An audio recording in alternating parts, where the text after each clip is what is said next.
Rebonsoir pour la deuxième partie de cette émission Plus belle ma Sarthe, consacrée, vous l'avez vu sur ces superbes images, à Saint-Léonard-des-Bois. Nous sommes heureux ce soir d'accueillir de nouveaux invités, à commencer par Madame Valérie Alix. Bonsoir. Bonsoir. Vous êtes la présidente du comité des fêtes de Vibraye. Oui. Et on parlera bien évidemment du Sacro-Saint Corso Fleuri qui aura lieu le 8 juin. C'est bien ça. Notre ami Fernand Lejard, bonsoir. Bonsoir Tête. Fernand, ambassadeur du patois sartois, qui nous a préparé un petit texte de sa confection. Oui. Bien réfléchi. Bon, à tout de suite Fernand.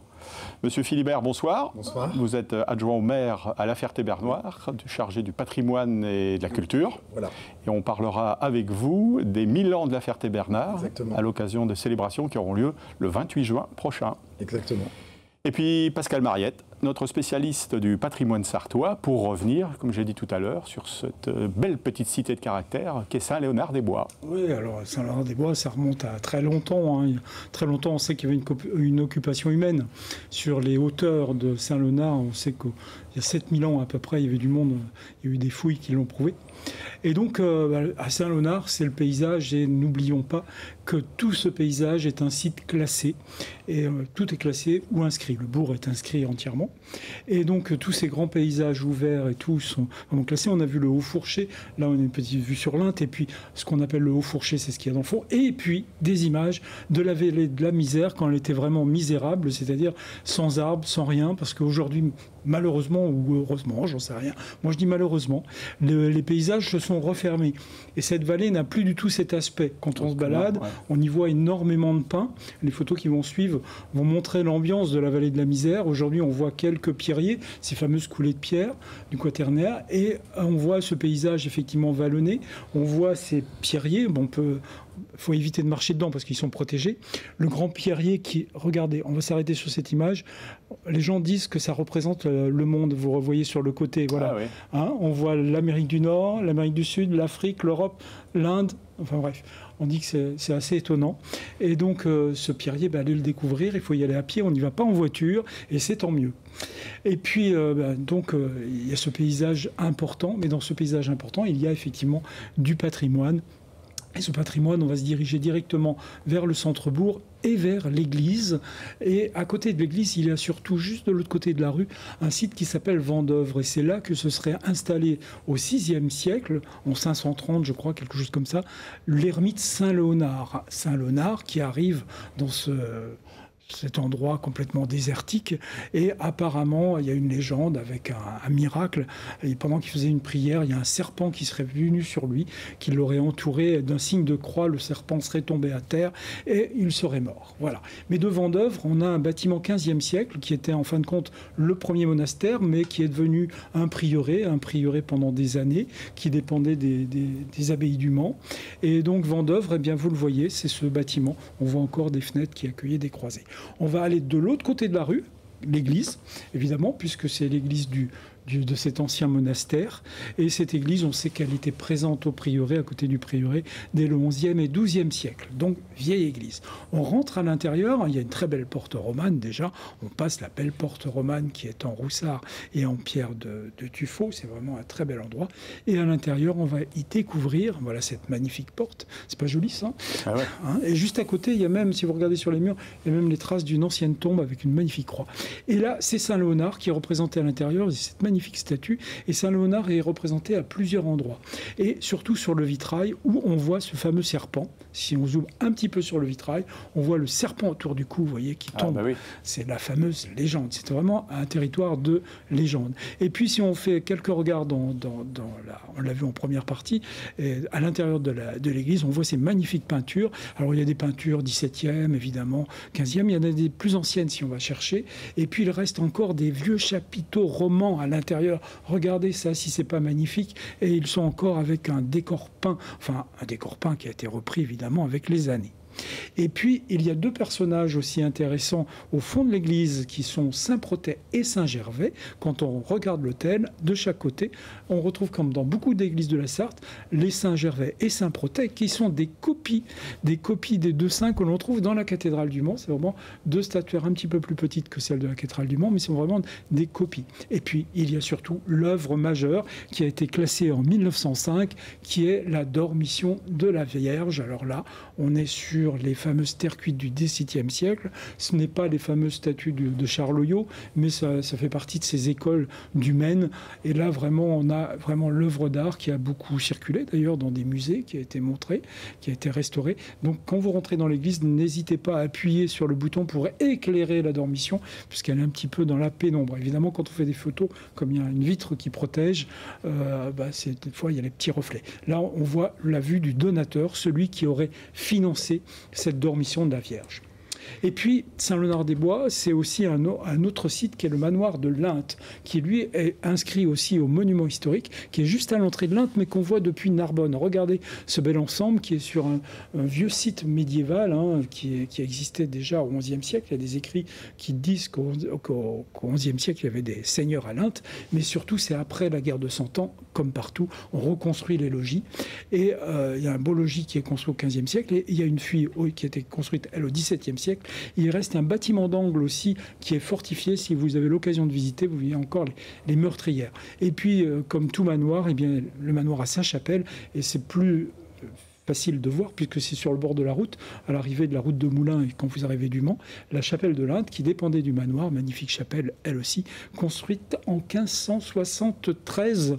Voilà, 100 ans après le manoir bien sûr, c'est quand la famille Ardaz, donc cette grande famille qui était propriétaire pendant plus de 3 siècles de ce manoir, a eu de l'argent pour faire cette chapelle. Alors il y a une autre chapelle, Saint-Laurent, mais on ne peut pas parler de tout. Mais on va parler aussi du bâti à l'intérieur de la commune. La commune, puisque c'est une petite cité de caractère, il y a un joli petit circuit qui vous permet de découvrir plein de choses. Alors je vais essayer de vous montrer surtout les maisons, et une maison aussi qui a appartenu à la famille Ardaz, à Claude Ardaz. On est au XVIe siècle. Et regardez cette belle maison en roussard avec des linteaux de roussard, qui est magnifique. Alors la fenêtre du bas, il manque la croisée, la travée et je ne vais pas y arriver. Bon bref, le meneau qui font la croisée. Et puis regardez cette magnifique fenêtre aussi en haut. Et puis surtout la porte d'entrée avec son linteau vraiment magnifique. Regardez, dans la Sarthe, on n'a pas forcément ce modèle un petit peu partout. Et donc il y a plein d'endroits. Si vous regardez sur les maisons, il y a des maisons, il y a même une maison comme cette maison avec son linteau, son ancien linteau. Il y a un nouveau linteau qui a été abaissé. Mais on a le 1706, pardon, je ne vais pas y arriver. 1706, donc qui donne la date de la maison. Et puis on a d'autres maisons, vous voyez, avec des linteaux un peu particuliers. Et puis on a aussi cette magnifique maison qui a été restaurée en sortie de Bourg sur la route de Saint-Sénry. Regardez, on voit là ce meneau à la fenêtre, le meneau qui est là. Et on a une maison du 16e, la première partie qui est vraiment 16e. Et vraiment, les propriétaires ont fait un travail exceptionnel de restauration. Et puis, pour vous parler d'autre chose, c'est les ardoisières qui sont importantes. D'autres maisons, je pense aussi à l'Office du tourisme qui est un petit peu plus loin. Mais on passe aux ardoisières. Et les ardoisières, eh bien, regardez ces images. Il y avait 2 grandes ardoisières au 19e siècle qui ont été exploitées. Ardoisières importantes avec des mines. Et puis, un petit peu plus loin, on est au Champ du Pas. Et le Champ du Pas, eh bien, on retrouve les maisons des ouvriers, des mineurs, enfin, on va dire, des gens qui travaillaient dans les ardoisières. Donc, si vous vous dirigez au regard au sol, déjà, on retrouve les ardoises. Mais c'est quand même une production qui s'est arrêtée il y a plus de 150 ans. Et quand on va un petit peu plus loin, on va pas arriver à tout faire. Non. Je voulais parler juste pour terminer le chapelet dans les choses à voir. Ce fameux chapelet que tout le monde traverse. Alors il y aurait le chapelet, la source, il y a aussi les croix archaïques de la barre. N'hésitez pas à aller voir, il y a plein de choses à voir. Bon, on l'aura compris. Bravo en tout cas pour ce récit exhaustif, mon cher Pascal. Je vous ai laissé le temps. C'est très riche. À peine le temps de prendre votre respiration, qu'on passe tout de suite à l'énigme de Pascal.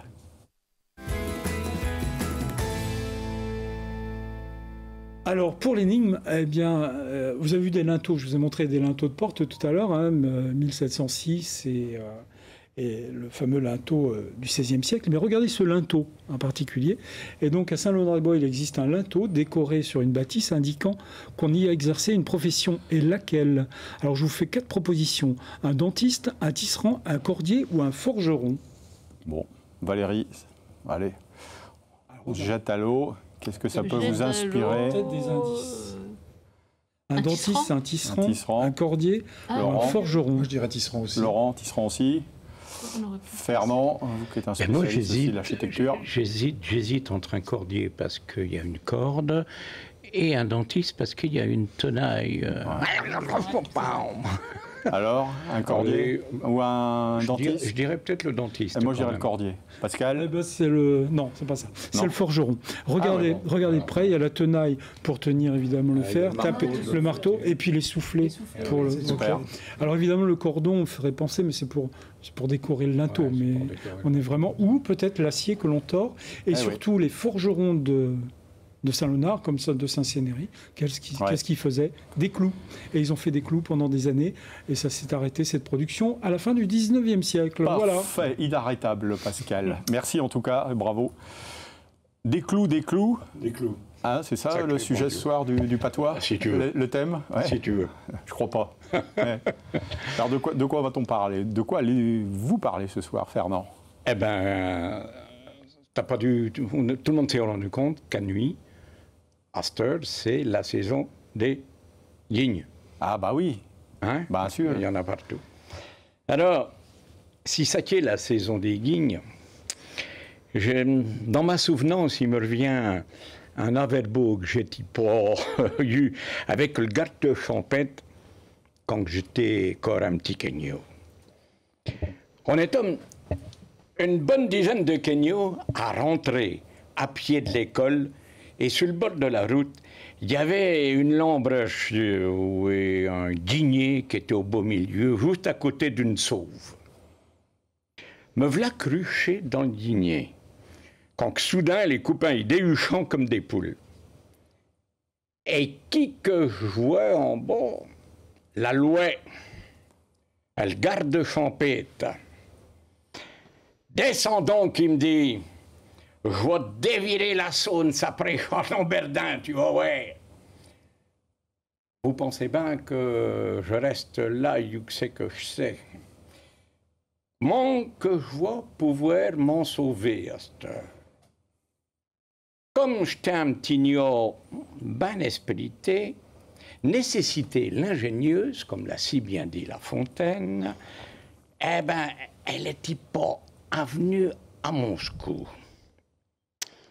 Comme le garde de champêtre, il était accouté à l'arbre, avait une patte sur une pierre de la sauve qui avait accouté. Il était en train de rouler une cigarette. Là, j'ouvre mon piston et j'y gote de l'eau sur la gueule. Vous auriez vu, il est parti, mon chien, à la pique du chien, avait des jurons sur le bon Dieu comme s'il était responsable de ce qui y arrivait. Je saute du dîner et me voilà parti à la vallée, bon Dieu, mais j'avais 13 ans, alors il pouvait toujours courir derrière, il m'a jamais rattrapé, hein, je peux vous l'assurer. Mais le lendemain, les gendarmes, ils m'attendaient à l'école, et malgré que le chef de brigade et mon maître d'école, ils avaient qu'une envie, c'était de rigoler, j'ai quand même eu 200 lignes à faire. Je dois, en toutes circonstances, respecter la loi. Mais ça, c'est rien, parce que j'ai eu une saprée roustée au Perpignan en rentrant à l'Étrise. Bravo, Fernand. Et ça, c'est du vécu. Ah, c'est du vécu, ça, oui, c'est réel, ça, oui, ça a été du vrai. Ça, bon, par contre, la chute de l'histoire ne vous dit pas si vous aimez toujours les cerises ou les guignes. J'aime tout le temps les guignes. Parce qu'en fait, les guignes, ce sont les cerises, vous l'aurez bien compris, oui, hein, c'est ça. Le guigné, c'est le cerisier, oui, bon. Tout à fait. Tout à fait. Bon, une petite série de mots. C'est ce que je viens de dire, parce que c'était traduit, mais... oui. Hein? Alors, allez-y. La guigne, justement. Bon, voilà, j'ai trahi un petit peu tout à l'heure, hein, c'est donc la cerise. C'est la cerise. Voilà. Ah, une lambruche. Alors, lambruche. Sacré vin douce. Ça vous constille? Une lambruche. Non. Eh ben, une lambruche, C'était une vigne abandonnée ou de la vigne sauvage. Ah, d'accord. La lambreuche, c'était de la vigne sauvage. Et quand il y avait une vigne abandonnée, on l'appelait une lambreuche. D'accord. Parce que moi, je suis né dans le sud de la Sarthe et il y avait de la vigne. Ah, dame. Ouais. Suivante. Alors, Une sauve. une sauve. Non. Tu connais pas Rien. ça, mon petit Pascal? Pascal. Une sauve, oh, ça dit quelque chose. Ben, une sauve, c'était une cabane qui était en pierre, dans les champs, dans les endroits, qui servait aux gens dans le temps à mettre les outils et surtout aussi à se mettre à l'abri La vigne. lorsqu'il y avait, Ouais. lorsqu'il y avait un En orage. Touraine, ils appellent ça une lubite. Voilà, absolument, oui. Oui, en Tourangeau. Bon, allez, un petit dernier, Fernand. Cruchet. Ah bah ça, Cruchet, c'est le monde son rapport connaît. avec l'eau. non, Cruchet. non, Non non. Trichet. Non, Cruchet, vas-y. non, je sais pas. Cruchet, non, je sais pas. Tricher, non. Grimper. Oui. Ah. Qu'est-ce que tu fais Ah. C'est grimper D'accord. quelque part. Oui, Qu'est-ce que tu oui, fais crucher là-haut? Oui, t'accroches. Bon, bah super. Bah voilà, on va s'en souvenir. Cruchet, c'est donc grimper. Merci, Fernand. Il y en On est avait désolé, d'autres, faut hein. qu'on. Mais- Bah ah ouais, oui, vous mais les faut gardez, pas- on va se revoir sous peu. Hein. Ah bon, Vous incessamment. allez pouvoir nous la ramener, celle-ci. Voilà. Merci, on passe tout de suite à l'histoire du jour.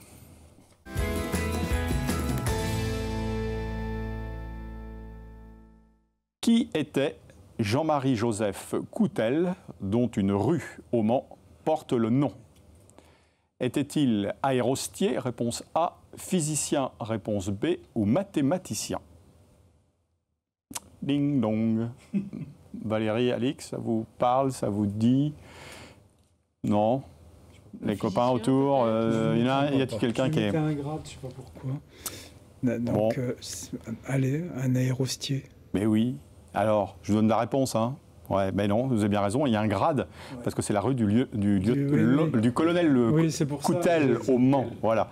Le colonel Jean-Marie Joseph Coutel, né au Mans donc le 3 janvier 1748 et mort le 20 mars 1835 à Paris, était le créateur, chef de la première compagnie d'aérostiers au monde et un des savants de la commission des sciences et des arts ayant participé à la campagne d'Égypte menée par le général Bonaparte. Voilà. De Bonaparte, il ne sera pas question le 8 juin du côté de Vibray, puisque cette année, Valérie, on peut dire que le thème c'est C'est Disney. Disney. Voilà, c'est beaucoup plus ludique. Pour la 31e édition, c'est ça, du Alors, Corso Je Fleuri ne voudrais pas vous contrarier, la 71e. 71e, pardon, ouais. Oui. 71e, C'est c'est pas à bon. peine croyable. C'est ça. Ouais, oui, c'est vraiment. On s'était dit, on va déjà jusqu'au 70e, et après, on verra. Mais sur un élan de solidarité, nous sommes repartis pour le 71e. Bon, là, on est à 2 semaines de l'événement. C'est ça, Tout ouais. est prêt, ça y est, les chars, combien de chars? 6 chars, 6 chars. 7 groupes dansants. Voilà, après. Donc on salue le travail à chaque fois des Ah, bénévoles. bah oui, vous On avait pu les rencontrer à l'occasion d'un plus belle Massart Voilà, c'est ce que j'allais dire. Vous avez pu à voir ce que Vibray. c'était. Formidable. qu'un Vous avez une équipe corso vraiment, sans rien. Ah oui. une équipe de bénévoles.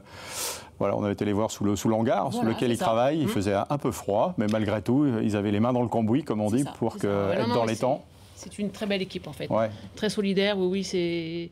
Puis bon, ça fait un lien social, c'est très important pour Bien sûr, ouais. notre petite ville, en fait. Ouais, petite ville, mais grande équipe de bénévoles. Oui, Vous êtes c'est combien? Ouais. On est,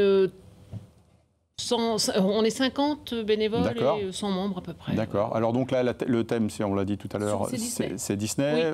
Il y a des thématiques, Alors, les nous avons- différents chars. Oui, alors il y a On peut en parler un Ratatouille, peu oui, on peut le dire, il y a Ratatouille, Nemo, Coco, c'est D'accord. nouveau, mais voilà, La Belle au Bois dormant.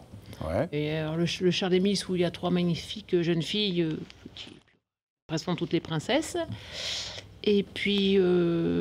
Bon, enfin bon, les gens Le pourront Royaume. découvrir. On va donc inciter les gens à aller le 8 juin à Venez Vibray nombreux, parce bien que sûr. ça fait partie des rares Corso Fleury en Sarthe maintenant. Je ne sais pas Mais si c'est le seul peut-être. Oui, c'est ça, il ne reste Ah plus oui. que nous. D'accord. Même voir le Grand Ouest, il ne reste plus que nous. oui. D'accord. Donc parallèlement, il va y avoir ce défilé donc, qui débute le 8 juin, c'est dans l'après-midi, ça se Oui, déroule 14 heures, dans les 14 rues Dans dans le les centre-ville. Voilà, dans les rues de Vibray, oui. De Vibray, Oui. ouais. Et donc avant ou après, il y a d'autres festivités aussi qui Alors, se... on commence le samedi soir Ah avec oui. un groupe breton et des musiques de Vibray. Et puis. On voit des images d'ailleurs d'une voilà. édition Voilà, Vania, passée. c'était Vaiana, oui. Ouais. Et puis le dimanche, donc, il y a le matin, toute présentation de tous nos groupes. Et puis après, le corso commence à 14h. Donc le départ du parking Gabriel Cousseau, c'est voilà, ça, au collège, à partir voilà, ouais. en début d'après-midi. Et le soir, il y aura sur place, il y aura des food trucks avec une buvette, un super feu d'artifice et puis des chanteurs. Donc tout le monde pourra... Tout le monde voilà, peut venir, il y aura c'est à manger gratuit. pour tout le monde.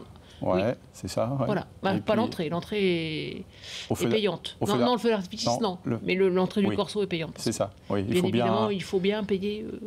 Bah oui, parce les que c'est un feux, coût, mine de rien, même si les matériaux, c'est quoi? C'est en carton, hein, c'est ça? Alors, vous avez Vous du papier utilisez crépon, vous avez de la ferraille, vous avez du plâtre, enfin, il y a plein de choses. Oui, Combien qui de viennent kilomètres? Je me souviens que vous de m'aviez... crépon Oui, 45 km, vivre à Le Mans. 45 C'est kilomètres. facile. Ah vivre bah à Le oui, Mans. tiens, c'est rigolo ça. Voilà, Ouais. c'est une méthode. 45 Voilà, kilomètres de crépon. Et les cartons, enfin voilà, quoi. Je veux dire, c'est vrai que c'est un coût. Ouais. Hein, mais bon, voilà. C'est... Et chaque année, vous retrouvez des bénévoles? Vous n'avez pas de difficultés, non? Il y a toujours des nouveaux Il qui y a viennent quelques jeunes qui s'intégrer viennent. pour Bon, amener j'aimerais des qu'il y en idées ait peut-être plus, bien nouvelles? évidemment, pour amener des idées neuves, effectivement. Mais il y a ce groupe-là qui est vraiment solidaire. Et Ouais. d'ailleurs, que je félicite, parce que sans eux, et je dis toujours, mais c'est vrai que sans eux, il n'y a pas de... On peut y avoir un oui. président ou une présidente, mais sans bénévole, il n'y a rien, quoi. Évidemment, Dans ouais. une association. Donc, je Bon, les une dernière félicite. chose à ajouter? Non, on a tout dit, Le beau tout temps. dit ou presque. Bah oui, voilà, J'aimerais le on beau croise temps. les doigts pour que le 8 juin, il fasse beau. Voilà. Merci Valérie d'être Merci passée à nous vous. voir. Merci. Merci les copains. On se retrouve dans quelques instants avec Laurent Philibert, qui est le maire adjoint de La Ferté-Bernard, puisqu'on va parler des 1000 ans de la commune. A tout de suite.